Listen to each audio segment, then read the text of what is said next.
Y'all got to stop telling all these crybaby stories about what your ex did to you. And he did this, and he... If a man asks you about your past relationships, lie. He don't even need to know all that. Tell him it was cordial, he was a good guy, and we went our separate ways. I don't care if that man had a baby on you. I don't care if he had a whole family at home and was living with you. Okay? Lie. What? He don't need to know all of that. You will never know what my ex did to me. I don't want you getting no bright ideas. I don't want you to know where the bar was ever set. If a man asks you about your past relationship, lie. Okay? You're thinking smart. Ladies, this is the wrong information for you to be receiving.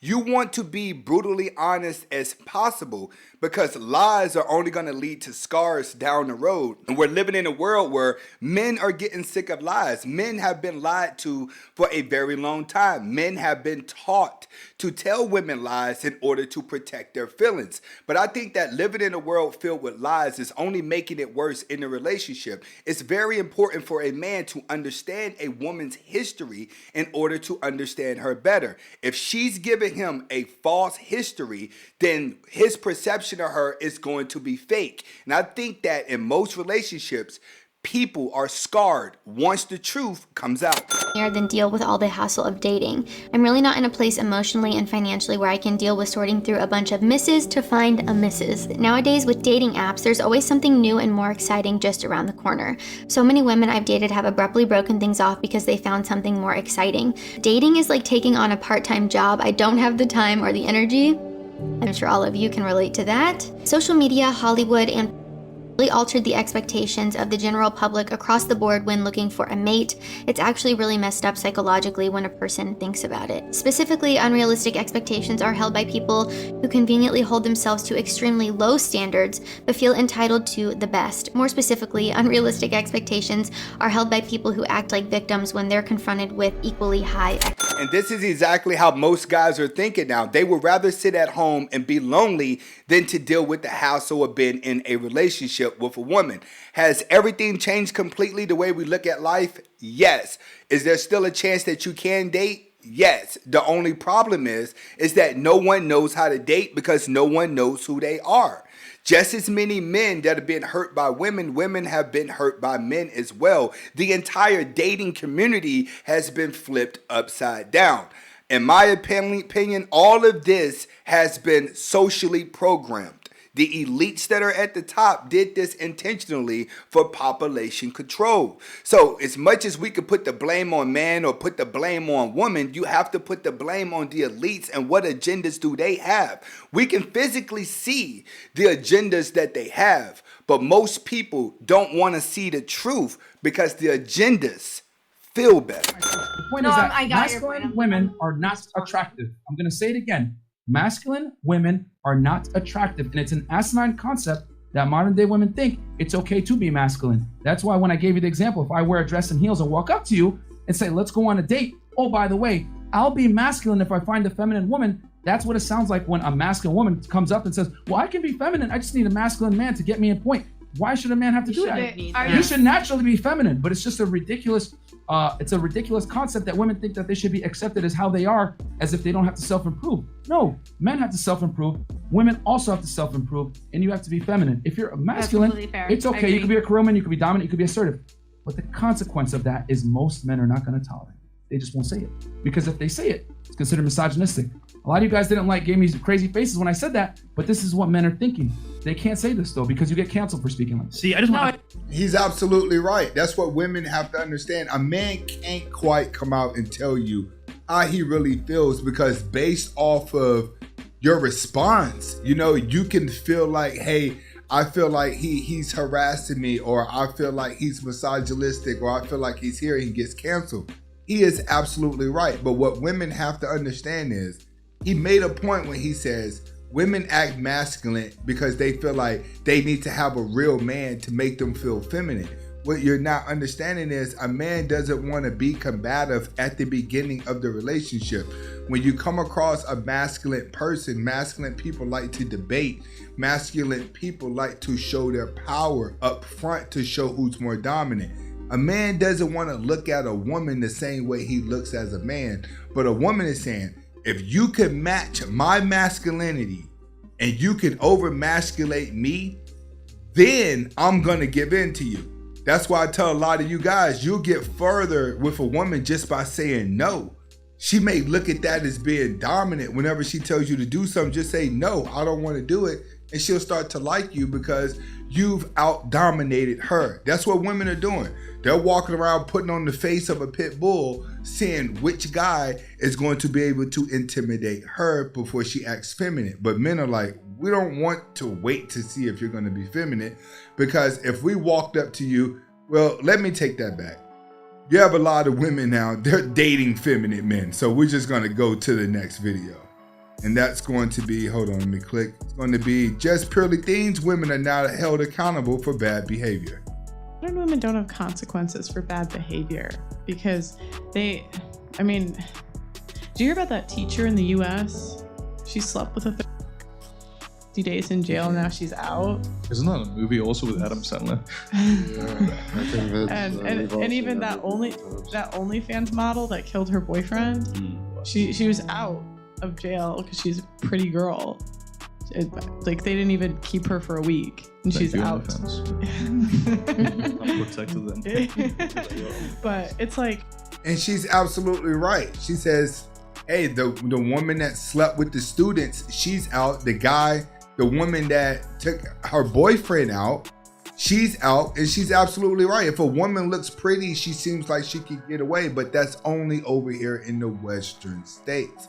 We are fully aware of that. But in all reality, a lot of this stuff is starting to fade away as the world reset. All right, the world is resetting. So a lot of this stuff that's coming out now, you have to realize years ago, you would be canceled for saying some of this stuff. People are still being canceled, but just not as much. The trends are starting to change. Next video is going to be a man breaking down the problems of single motherhood and a feminist trying to defend it. Let's get to it. Nuclear families. I'll get to the rule. 63% of youths, are from single mother homes. 90% of homelessness and runaway children are from single mother homes. You can't put that on the mother. 85% of children who show behavioral disorders are from single mother homes. 80% of with anger problems are from single mother homes. 71% of high school dropouts are from single mother homes. 70% of youths in operated institutions are from single mother homes.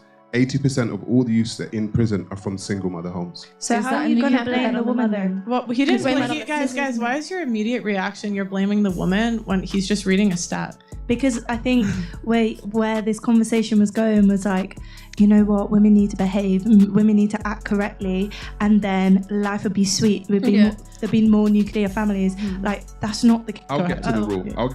Okay, I hear what she's saying. She's trying to stray it away and turn it into something that it's not. But he's absolutely making sense. The overall message in the bottle here is when children are raised by a woman, they're raised confused, because it takes a man to really raise a man, because a man is looking at life through logic. Women are overly emotional.